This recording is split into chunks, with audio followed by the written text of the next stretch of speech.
In the high mountains of Middle-earth, dwarves have built their strongholds and filled them with gold.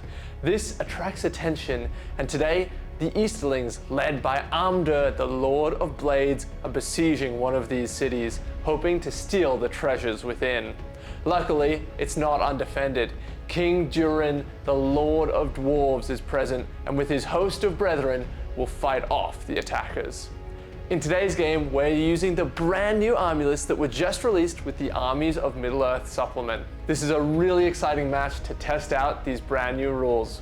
My name's Jacob Lucas, I'll be your host, and this is Conquest Creations.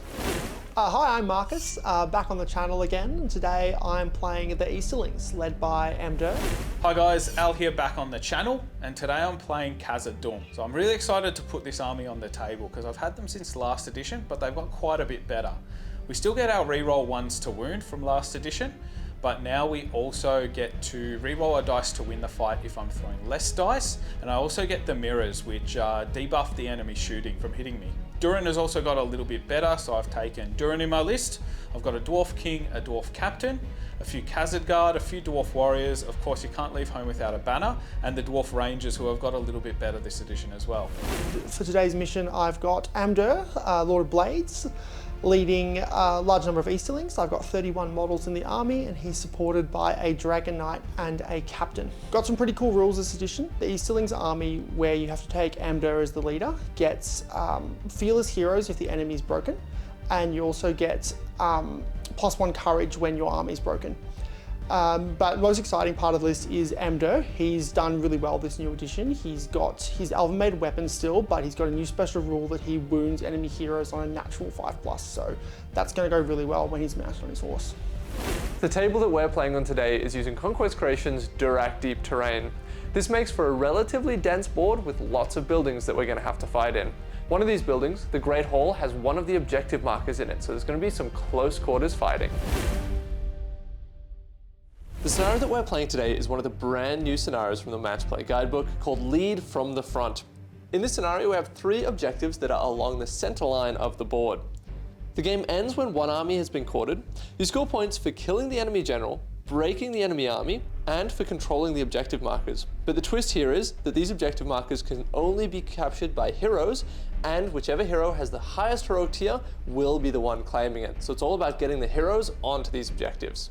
All right, let's get into this game. L1 priority, so gave it to me, so I'm moving first. So I started off, I've set my Dragon Knight and his Acolyte just off to capture the objective that's in the keep. Then through the middle, I just moved up a bit. I've just got the Captain and Amdur relatively close to each other. They're looking to control the middle, so I can keep an eye on both those central objectives. So I gave priority to Marcus first turn, just so I could really see where he was going to move first and I could react to that.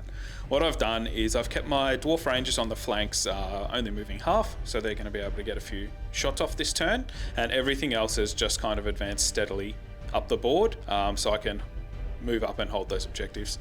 Took a few shots with my Rangers, but it was ineffective this turn, so because of the in the ways, I couldn't really get many kills. This video is brought to you by Conquest Creations' massive library of STL files of wargaming scenery. The board that we're playing on today was built using our Kingdom of Durac deep set, which you can find over on our website. The link is in the description down below. And I have to tell you about the Kingdom of Saxonia Volume 2. If you're watching this the moment it came out, then this only has a few days left. This has been our biggest Kickstarter so far, so thank you for the support from everyone who's backed it so far. And if you're interested in not only supporting our channel, but also getting yourself some awesome wargaming scenery, then head over and check out the Kickstarter, the Kingdom of Saxonia Volume 2. All right, let's get into this game and see these brand new army lists in action. And that goes into turn 2, where Al once again won the roll-off and decided to give it to Marcus. So I started with the Dragon Knight and the Acolyte again. I've just moved them up slightly into the keep. They've stayed outside of 10 inches of the dwarves, just in case the dwarves get to move twice in a row. My archers stayed still, and then probably importantly, I moved up a little bit, but I sent my Captain into this house here. He doesn't want to fight Rhun, and he's really important for scoring points, so I'm going to have him wait out in the house a little bit and see where the other dwarven heroes go. And on the flank, Amdur and his cataphracts have stayed outside 10 of the dwarves in case the dwarves get to go twice, and I'll still have options. with my cavalry. So my Dwarf Warriors with the Dwarf King on the flank are really just looking to block off that space to hopefully stall Amdur coming through or force him to reposition around the back. I do have Durin and his Kazad Guard are just marching forward. They want to get in the fight as soon as possible. I've also split off my Dwarf Captain from his main fighting force to go support Durin as well. All of the shooting this turn was completely ineffective, with arrows flying from both sides but doing no damage. That went to the priority roll-off. Al, you've won it. What are you going to do? So for a third time, I'm going to let Marcus have priority, and I'm just going to choose to react to how he moves. So in the keep, I've moved the Dragon Knight up. If Al wants to charge some dwarves into the Dragon Knight or that other Easterling defending a doorway, I'm very fine with that. In the middle of the board, I've sent one archer around the back just to shore up the numbers in the keep, and two have stayed still, and the rest of that phalanx in the middle moved back a little bit because I'm not super keen on fighting Durin in the middle there. I've consolidated the house with the captain and a few other models, and on the flank I've got Amdur into combat, which is great because now he's safe from shooting, and hopefully I can start making my way towards some of Al's heroes with Amdur. My plan was to get one more turn of shooting with my archers, so most of them have stood still. I knew Amdur was going to come in on my shield wall where I blocked off the gap, so I have just set up the models behind them in a way that Amdur can't just heroic combat into two valuable targets. Durin and my heroes have pushed up along with the banner into the midfield to hopefully get some charges next turn. Marcus's shooting started out by doing absolutely nothing, and then Al's shots went in and managed to take down an Easterling. The fight started out inside the Great Hall, where the Easterling won the fight, but unsurprisingly, that dwarf didn't die thanks to his high defense. And we're into the final fight. It's Amdur fighting some dwarves. That was some shielding dwarves. Amdur will take the banner for himself. And embarrassingly, he will be pushed back. Yeah, they did shield, so look, it's not the end of the world. Alright, so in the keep, the Dragon Knight's charged a couple of dwarves, and I've gone into combat over there. In the middle, I've decided to fall back because I'm pretty happy with where I'm fighting on the flanks, and I don't need to just give Durin some easy kills. I've left some Eastlings in that doorway, but if Al wants to send somebody to fight me in the doorway, I'm fine with that. The captain's moved out from the house and is now behind Amdur. He's ready if he needs to call a move or something like that, but I'm really trying to keep the captain safe at the moment because he's really important for the objectives. Amdur's gone back into those dwarves and is hoping to be more effective than last turn. And I've got one cataphract going around the back, just to provide me some options there. I took the bait in the doorway and charged Durin in because I do want to start killing more Easterlings. Aside from that, I've started sending the dwarf captain back into the keep. All my archers have stood still because they've actually still got shots this turn. And shooting for this turn did absolutely nothing. Despite all 9 dwarfish archers firing, they didn't do any damage. The fight started inside the Great Hall, where the dwarves lost all 3 of their fights, and the Dragon Knight managed to get a kill. The next fight was King Durin, the Lord of the Dwarves, who managed to lose his fight to the Easterlings. He got pushed back, and they almost dealt a wound to him. Not quite, but it was enough to make Al nervous. And then the Easterlings won their fight against the Kazad Guard, and it's just Amdur, the Lord of Blades, last. And Amdur managed to take down both of those dwarven warriors. So the priority roll-off for this turn went to Al, and what's the decision, Al? So I chose to take priority this turn because I can get off a fair few charges and hopefully stop Amdur running through my lines. I used priority to gain a bit of ground, get all my dwarf heroes into fights. Durin went back into the doorway. I tied up Amdur just so he can't get his charge bonuses this turn. And I've started to move my archers up to start contributing to the fights because they haven't done too much with shooting. My captain has charged into the Great Hall as I see it as a good opportunity for me to start killing more Easterlings and gaining some ground. Yes, in the Great Hall, I've brought my archers in to reinforce the fight in there. That looks pretty tight on the numbers, and El's got those dwarf rangers that are probably going to come and join us. So that's a pretty key fight between essentially the Dragon Knight and the dwarf captain. In the middle, I've gone for the engage, hoping that the king fluffs his fight and we might be able to knock him down and hopefully hurt him. And I've had a cataphract emerge from the flank as well to potentially threaten those archers next turn if he doesn't get shot. And in the shooting phase, Al's shooting once again did absolutely nothing. So that goes to the combat phase where no heroics have been declared. Inside the Great Hall, the first few fights saw no damage done, and then the Dragon Knight won his fight, rolled a 5 to wound, which isn't enough. He needs a 6. Marcus, what are you doing? I've gone to spend the might as I'm really conscious that we're really finely balanced on numbers. And Al has a few more dwarves coming in than I have Easterlings, so I'm going to try to capitalize while I've got slightly more numbers than Al to hopefully clean up a few more dwarves next turn in a bit. And the Great Hall finished off with the captain then getting a kill on the Easterling archer. In the center of the table, the Dwarves managed to win 2 of the fights while two-handing, but couldn't put any damage, and then the Easterlings just bounced off one of the Kazad Guard's heavy Dwarven armor. And finally, it's the Dwarf King fighting the Cataphract and an Easterling. There's 6 with the fight 6 as well. Ooh, and that is huge, 2 kills from the Dwarven King. That helps the Dwarf side a lot. The next fight was 2 Dwarfs fighting against 3 Easterlings with their pikes, and the Easterlings killed both of them, just instantly getting all of Al's gains back. The next fight is Rhun against a bunch of Easterlings in the doorway. 5. King Rhun has just lost the fight again. Huge, so Rhun spent a might to go from a 4 to a 5 to win that fight. Now you have in the ways for the doorway here. This could be ugly. Let's start with in the ways. One gets through. It's 4 up. ones. Reroll ones. Got it. Huge. It might well spend. Marcus won priority for this turn and decided to go first. Alright, so starting in the keep, as I've said, it's a really tense fight. I've got the Dragon Knight in on the captain. I've got a higher fight, and otherwise elsewhere in the keep I've just engaged the dwarves, and I've sent a few pikes from the middle fight to come in around and help the keep. In the middle, I've just tied up as many of the dwarfs as I can. I've got some reasonable fights, but I'm not really expecting much. I'm just trying to tie them up. I've blocked off that doorway, so if Rhun wants to come through the doorway, he can, and we can keep fighting. And then otherwise on the flank, I've got some really good engages. I've got Emdur in on 2 warriors, and I've caught those rangers out as well, so I'm planning on hopefully mopping them up pretty quickly. So in the keep, I've just sent in some of my rangers to start joining the fights and evening the odds.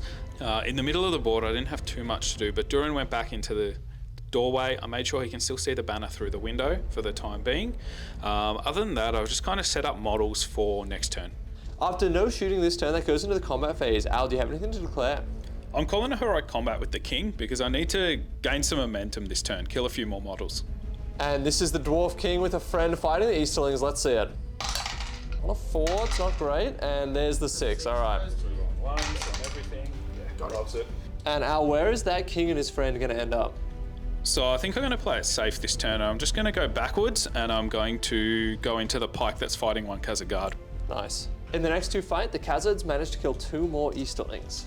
That takes us inside the keep, where the Easterlings lost the first 2 fights, but just pushed back, taking no damage, and now we're into a big one. It's the Dragon Knight fighting the Dwarf Captain. So the Dragon Knight has got the 6, and he has fight 6 now, so he's won that fight.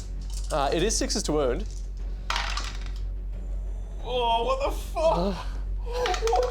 Oh my god! That was so unfortunate for you, Al. Yeah. So that was an incredible roll, needing 6s to wound and getting all 3 just to flat out murder him. Now, this scenario does have a time of heroes, so the Dragon Knight will regain a point of might for that kill. This next fight is Rhun fighting against 3 Easterlings. On a big 5. Yeah, obviously 4 re-rolling 1s, 1 on each.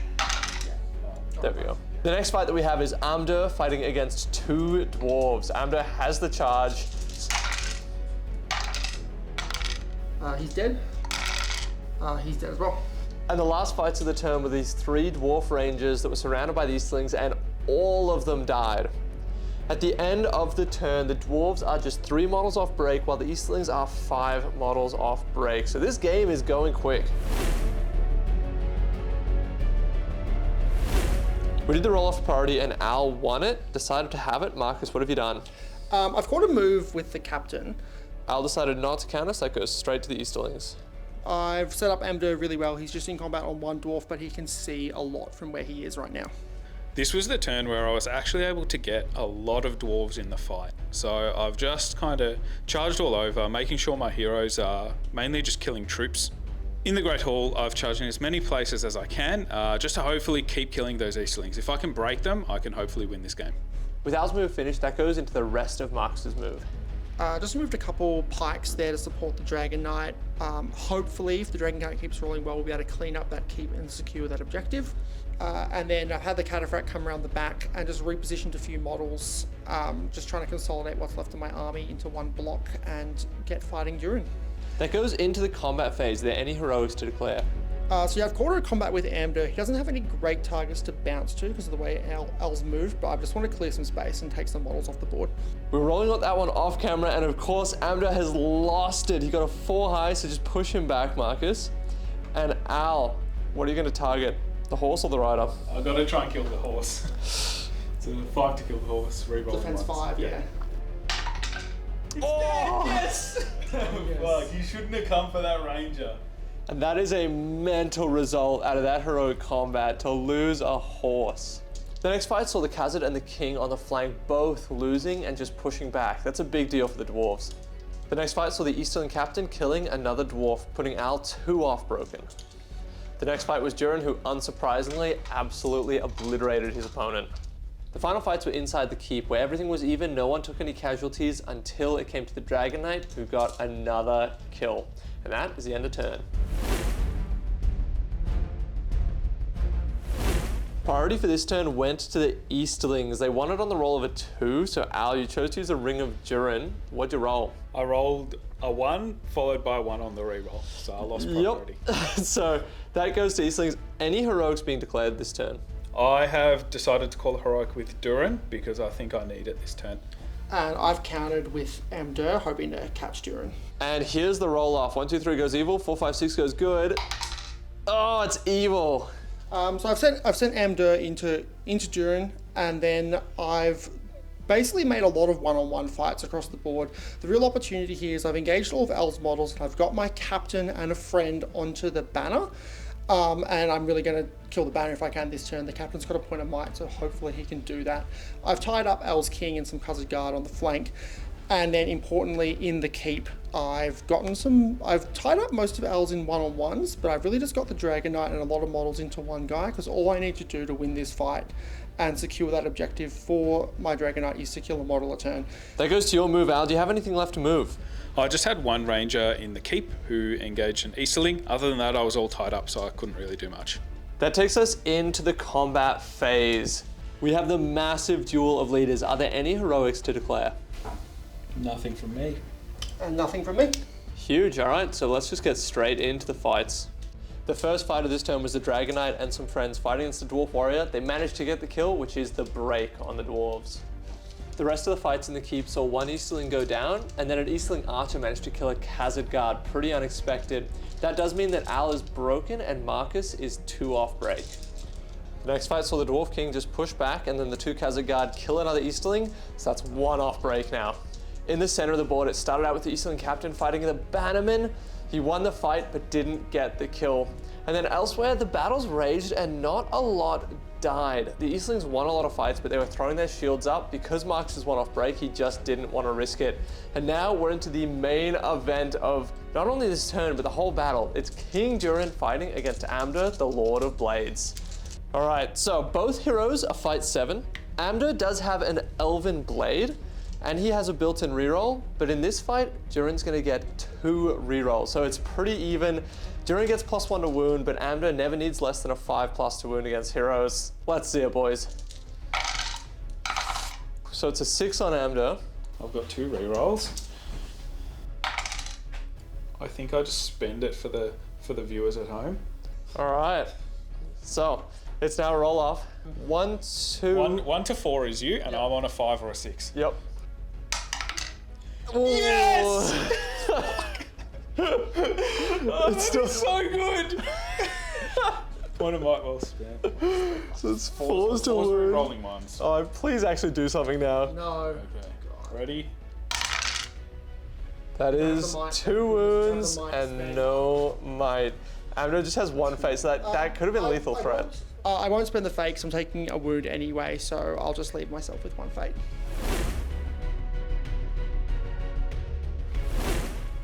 So priority for this turn went to Al. Any heroics? Yeah, I'm going to call a heroic with my captain's last point of might.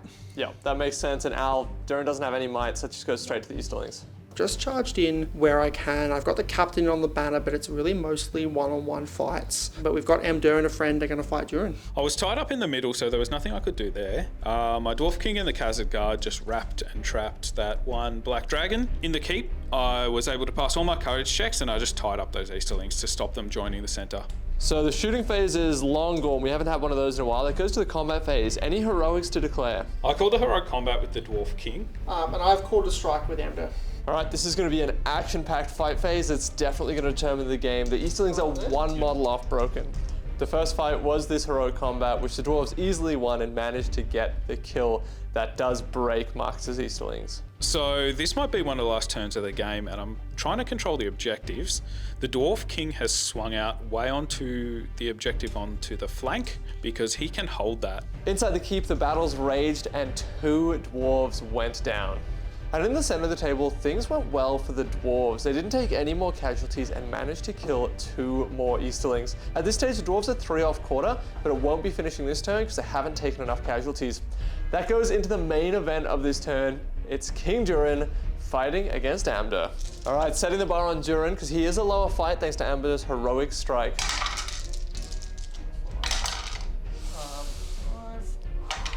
Okay, now both of you have a lot of rerolls here. So Durin gets a reroll for the banner, a reroll for the Axe of Durin, and a reroll for the Kazad Dum army bonus. So you can roll all 3 of those dice again. Need to reroll them all again. Oh, there's the 6. There's the 6, okay. So Amdur needs to reroll. No 6. Okay, so it's 4s rerolling 1s to wound from Durin. And if he gets 2 wounds here, Amdur is confirmed to be dead. That's 1, reroll 1s. Oh, okay, but it's a fate point. It's a 50-50 roll. 1, 2, 3, he's dead. Huge! And thanks to the A Time of Heroes special rule for this scenario, Durin regains a point of might. And to finish off the turn, the Eastling captain killed the Dwarven banner. That is worth 2 VPs, so wow, this is a close game now. And priority for this turn went to the Easterlings, but Al, what have you done?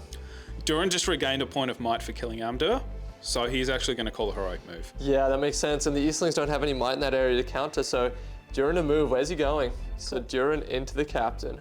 My plan this turn was to just charge the Easterling captain because he's fearless when I'm broken. Now that I haven't charged any of his other troops, he has to take courage checks for them individually, and we can see some Easterlings flee the board. So the Dragon Knight auto-passed his courage, and then we just piled in on this Dwarf Ranger. The plan here is that the Dragon Knight will call a combat, which will let the other warriors catapult forward, and the Dragon Knight can just go back and hold the objective. And that Dragon Knight is not currently within 3 inches of the objective. So if that dwarf wins that fight, you're gonna lose a lot of EPs if this is the last turn. And in the center here, you lost 2 black dragons to bag courage tests. So this is the state of the board. Al, you can finish off your move. You've just got 2 models. What are they gonna do? Move to here. Nice. And here we are at the start of the fight phase. The only character with might still is that Dragon Knight. And Marcus, you need to call it, right? Yeah, he's just calling a heroic combat to try to catapult the rest of those guys into the middle of the board. All right, set the bar out. What's it gonna be? The 1. That, okay. I do have You have your dwarf stubborn reroll. reroll. Oh! Yes! I pulled the combat. Okay, so the Dragon Knight is still able to be within 3 inches of that objective, but what a hilarious twist. The next fight is Durin fighting against 1 Easterling. That Easterling's just set the bar on a 6. Let's see Durin. Gets the 6. Oh, huge. Joy. I presume this will take him out. Yep, he's dead, so he comes out, and that means that the Easterling captain is trapped. And do you want to go into that one straight away? Oh. Goes to you. All right, so he's trapped, double up. So falls on the Kazad. That's 2 wounds. 2 wounds, rerolling 1. both. Reroll both. Ones. Oh my god, he's done it. He's done it. 3 wounds. Captain's dead. Captain is dead. Huge result there. And the last fight just saw the Easterling archer pushing back, which means Marcus is 1 model off quarter, and Al, you're 2 models off quarter still. So it goes into what will certainly be the final turn. Alrighty, this turn went to the Dwarves. Al, what were you thinking in here? So at this stage, Duran just had to stay within 3 inches of the objective, so there was no point him actually charging. Him being fearless kept all the dwarves hanging around, so I sent all the dwarves to go and hopefully kill the banner, so Marcus can't get any banner VPs. Marcus, you didn't have many models to move, but what was the play? Just the Dragon Knight went first and is holding the objective, and the rest of the Easterlings are just moving up. The fight started with an Easterling archer just pushing back a Kazad Dum, and then the Dwarves cut down the Easterling bannerman. The next Easterling warrior was just pushed back, and finally the Dwarven Ranger was slain, but the Easterlings are quartered, so that is game. And here we are at the end of the game. We've tallied up the scores, and the final score is 14 to the Dwarves and 7 to the Easterlings in an incredible comeback and an incredibly close game. Thanks for coming on, guys. That was fantastic. I was not expecting to win that game, but once I killed Amdur, I knew it was mine. A lot of things didn't go my way. Losing the dwarf captain early was rough, but those dwarves are hardy and they were able to just grind out the Easterlings and get into a position where they could win the day. Yeah, that's the end of the game. It was looking so good for a lot of that game for me. The Dragon Knight really looked like he was gonna carry me home, but Amdur couldn't bring down Duran, and that's really where it all came apart. This has been Conquest Creations, and thank you for watching.